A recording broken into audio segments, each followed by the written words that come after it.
बंदे आ तू ओए इत्थे बंदे आ तू आया है परौना परौणिया नू ओ जाना पैंदा है।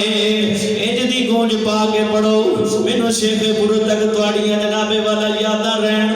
अगले साल तक तुहाड़ी मस्जिद जिहड़ी है गूंजदी रवे और पता चल जावे केड़ा केड़ा इत्थे मेहमान आया है। इत्थे बंदे बरले आ तू आया परौना परौणिया नू जाना पैंदा है। जिन्हें जिन्हें इत्थे पक्कियां रहना है वो ना पढ़े, जेड़ा मेहमान है जिन्हें तुर जाना है वो पढ़े। इत्थे बंदे आ इत्थे बंदे आ तू आया परौना परौणिया नू ओ जाना